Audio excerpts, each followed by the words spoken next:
किसान साथियों नमस्कार। डीपीएस फार्मिंग यूट्यूब चैनल में आपका स्वागत है। किसान भाइयों, अगर एक अच्छी फसल चाहिए तो उसके लिए सबसे जरूरी है कि उस फसल का जो रूट का डेवलपमेंट है वो बेहतर होना चाहिए।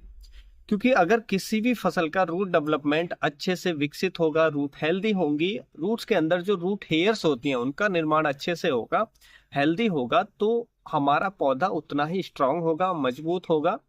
कीटों व रोगों की समस्या हमें उतनी ही कम आएगी, यानी कि जो पेस्टिसाइड, इंसेक्टिसाइड, फंजीसाइड पे खर्चा है वो हमें उतना ही कम करना पड़ेगा। साथ के साथ उत्पादन उतना ही बेहतर मिलेगा, क्योंकि उत्पादन निर्भर उसी पे करता है कि पौधा नीचे से जो न्यूट्रिशन है कितना ले रहा है, यानी कि जमीन से न्यूट्रिशन कितना ले रहा है, तो उसी के माध्यम से ऊपर जो फलों का निर्माण होता है। तो जितना ज्यादा रूट डेवलपमेंट होगा, रूट ज्यादा एरिया तक फैलेंगी और रूट हेयर्स का निर्माण अच्छा होगा, तो उतना ही अच्छे से पौधा न्यूट्रिशन पानी को अपटेक करेगा, हमें उत्पादन उतना बेहतर होगा। तो इसलिए रूट्स का ध्यान रखना बेहद ही जरूरी है। अब देखिए, हेल्दी रूट्स को डेवलप करने के लिए अगर हमें चाहिए कि हमारी फसल की जो रूट्स हैं, जड़ें हैं, वो बहुत हेल्दी हों, अच्छे से विकसित हों, तो उसके लिए सबसे जो इंपॉर्टेंट चीज है वो है हमारी मिट्टी, यानी कि सॉइल। सॉइल हमारी बेहतर होनी चाहिए। सॉइल के अंदर जो पोरोसिटी यानी कि भुरभुरापन है वो होना चाहिए। अगर मिट्टी आपकी कठोर है, बहुत ज्यादा हार्ड है, तो ऐसी मिट्टी के अंदर रूट डेवलपमेंट बिल्कुल अच्छा नहीं होता है। तो मिट्टी भुरभुरी होनी चाहिए। मिट्टी का पीएच अच्छा होना चाहिए। अगर मिट्टी का पीएच 5.5 से नीचे है या उधर 7.5 से ऊपर है, तो ऐसे में भी रूट डेवलपमेंट अच्छा बिल्कुल नहीं होगा। तो मिट्टी का पीएच अच्छा होना चाहिए। पीएच अगर सही नहीं है तो पीएच को हम सुधार सकते हैं। उसके साथ साथ मिट्टी की पोरोसिटी पर ध्यान देना चाहिए। देखिए, मिट्टी ज्यादातर हमारी मिट्टी ऐसी है जो एकदम हार्ड हो चुकी है, क्योंकि हमने उनमें अनेक सालों से जो रासायनिक खाद है उनका ही उपयोग करते आ रहे हैं। जो हमने ऑर्गेनिक खाद है, जैसे गोबर की खाद वगैरह, डालना छोड़ दिया है। तो हमें अब क्या है कि जिसकी वजह से जो हमारी मिट्टी की पोरोसिटी होती जा रही है, मिट्टी के अंदर माइक्रोबियल एक्टिविटी वो खत्म होती जा रही है, नष्ट होती जा रही है, मिट्टी हमारी मृत होती जाती है, जा रही है। तो ये भी रूट के डेवलपमेंट के लिए बहुत नुकसानदेह होता है। देखिए, रिसर्च बताती है कि अगर हमारी मिट्टी के अंदर जो माइक्रोबियल एक्टिविटी है वो जितनी बेहतर होगी, माइक्रोब्स जो सूक्ष्म जीव होते हैं वो जितने बेहतर होंगे, उतना ही ज्यादा रूट हेयर्स का निर्माण, उतने ही हेल्दी रूट हेयर्स का निर्माण जड़ों में होगा। अब आपकी जानकारी के लिए बता दूं कि जो पौधा पानी को लेता है या खाद को लेता है, यानी कि पोषक तत्वों को लेता है, वो रूट हेयर्स के माध्यम से लेता है। रूट पे जो हेयर्स होती हैं, बहुत छोटी छोटी महीन पतली पतली हेयर्स ये होती हैं, तो इनसे ही एब्जॉर्ब करता है। अगर आपकी मिट्टी के अंदर सूक्ष्म जीव कम मात्रा में होंगे, उनका डेवलपमेंट अच्छा नहीं होगा, तो रूट हेयर्स का निर्माण अच्छा नहीं होगा, जिससे पौधा पानी और न्यूट्रिशन सही से नहीं ले पाएगा। तो रूट हेयर्स बहुत इंपॉर्टेंट है न्यूट्रिशन और पानी को एब्जॉर्ब करने के लिए। उसके लिए जरूरी है कि हमारी मिट्टी जीवंत होनी चाहिए।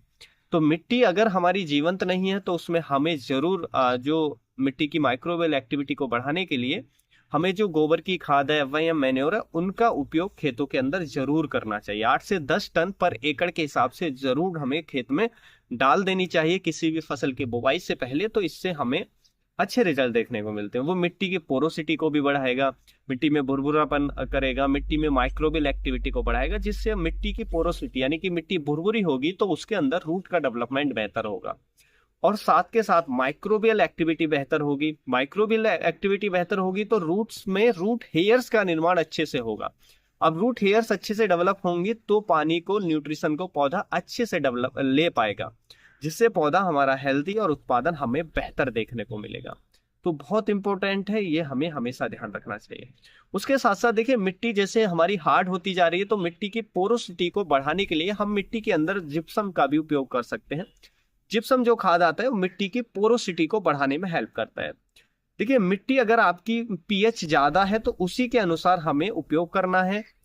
अब पीएच को कम करने के लिए कर रहे हैं तो थोड़ी ज्यादा मात्रा में कर सकते हैं, लेकिन अदरवाइज ऐसे ही आप उपयोग कर रहे हैं कि मिट्टी थोड़ी बेहतर हो, भुरभुरी हो, थोड़ा जो सल्फर है वो भी हमारे प्लांट को मिले, जो पोषक तत्व है, तो उसके लिए हम कम मात्रा में उपयोग कर सकते हैं। इससे मिट्टी हमारी बेहतर होती है।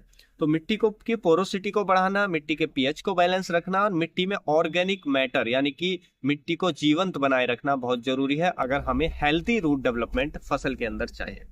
तो ये तो हमारी मिट्टी पे डिपेंड करता है। सबसे इंपॉर्टेंट हमारी सॉइल होती है। उसके साथ साथ अगर हमें हेल्दी रूट डेवलपमेंट के लिए उसके साथ साथ जो जरूरी चीजें होती हैं वो उसमें हमारे कुछ खाद्य आते हैं, न्यूट्रिशन।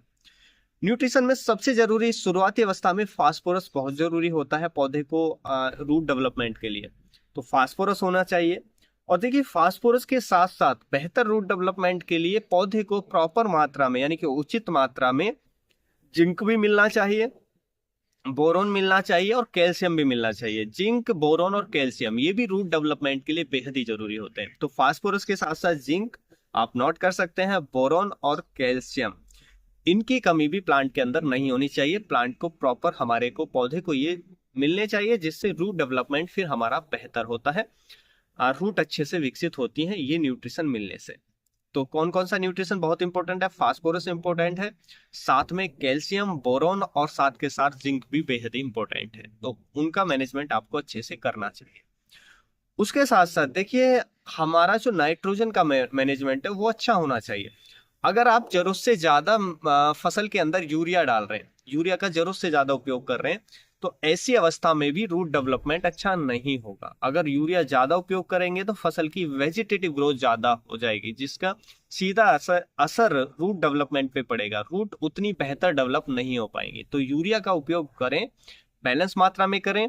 दूसरा, यूरिया का जो उपयोग करें वो स्प्लिट डोज के साथ करें, यानी कि एक बार में यूरिया ना डालें, कम से कम 2 या 3 बार में जो भी फसल की रिक्वायरमेंट है, आपकी खेत की कंडीशन के हिसाब से आपकी फसल में जो भी जरूरत है वो 2 से 3 बार में डिवाइड करके स्प्लिट डोज में अगर आप यूरिया देते हैं तो वो ज्यादा बेहतर काम करता है और उसके साथ साथ रूट डेवलपमेंट भी बेहतर होता है और हमारी फसलों के अंदर कीटों व रोगों की समस्या भी कम होती है। तो अच्छे रूट डेवलपमेंट के लिए बहुत जरूरी है। उसके साथ साथ बेहतर रूट डेवलपमेंट के लिए जो बहुत ही जरूरी है वो है पानी का सही मैनेजमेंट। अगर आप जरूरत से ज्यादा पानी अपने खेत के अंदर चला रहे हैं तो उससे फिर रूट डेवलपमेंट आपका बिल्कुल भी अच्छा नहीं होगा। अगर ज्यादा पानी दे रहे हैं तो उससे समस्या ये आएगी कि रूट में गलन आ जाएगी, फंगस इन्फेक्शन का चांस बढ़ेगा ज्यादा पानी देने से। दूसरा, प्रॉपर ऑक्सीजन फसल की जड़ों को नहीं मिल पाएगी, तो ये ऑक्सीजन प्रॉपर ना मिलने के कारण ही रूट में गलन आती है, रूट डेवलपमेंट रुक जाता है, जिसकी वजह से रूट का निर्माण अच्छा नहीं होता है। तो जरूरी है कि फसल में अच्छा रूट डेवलपमेंट चाहिए तो पानी का प्रॉपर मैनेजमेंट होना चाहिए। पानी जरूरत से ज्यादा हमें नहीं देना चाहिए और जरूरत से कम भी नहीं देना चाहिए। अगर जरूरत से कम देते हैं तो भी फसल की ग्रोथ पे हमें असर देखने को मिलता है। तो अच्छे रूट डेवलपमेंट के लिए पानी जरूरत से ज्यादा बिल्कुल भी नहीं होना चाहिए, तो ये आपको जरूर ध्यान रखना है। उसके साथ साथ देखिए रूट डेवलपमेंट में हार्मोन्स बहुत ज्यादा उपयोगी होते हैं। कौन सा हार्मोन्स आप किस स्टेज में दे सकते हैं रूट डेवलपमेंट के लिए, हम नेक्स्ट वीडियो में बात करेंगे क्योंकि ये वीडियो फिर काफी लंबा हो जाएगा। तो हार्मोन्स का जो उपयोग करेंगे वो भी हमें सही अवस्था में करना चाहिए और सही मात्रा के साथ, यानी कि कम डोज के साथ। अगर हार्मोन्स का उपयोग आप जरूरत से ज्यादा डोज के साथ कर रहे हैं, आपकी स्टेज सही नहीं है, तो फिर ये नुकसान डालता है, यानी कि ये इम्पैक्ट डालता है, उसकी ग्रोथ पे विपरीत असर डालता है। फिर भी हमारी फसल का जो रूट का डेवलपमेंट है वो उतना बेहतर नहीं होगा। तो अगर हार्मोन्स का उपयोग करेंगे वो भी सही से करना चाहिए। नेक्स्ट वीडियो में हम बात करेंगे कि रूट डेवलपमेंट के लिए कौन सा हार्मोन्स किस अवस्था में कितनी डोज में आप उपयोग कर सकते हैं, वो हम नेक्स्ट वीडियो में बात करेंगे। तो अगर आप खेती से संबंधित हैं और आपको खेती संबंधी जानकारी चाहिए ऐसी, तो हमारा चैनल आपके लिए बहुत ही इंफॉर्मेटिव है। मैं चाहूंगा कि आप इस चैनल को सब्सक्राइब कर लें, चैनल पे नए हैं तो। और साथ में अगर आपको हमारा वीडियो अच्छा लगता है तो वीडियो को लाइक भी कर दें, शेयर भी कर दें, और कोई भी सवाल या सुझाव हो तो कमेंट भी आप कर सकते हैं। तो उम्मीद है किसान भाइयों जो आज की जानकारी है आपको बेहतर लगी होगी। फिर मिलेंगे हम आपको एक और नई वीडियो में नई जानकारी के साथ। तब तक के लिए आप अपना ख्याल रखें। धन्यवाद।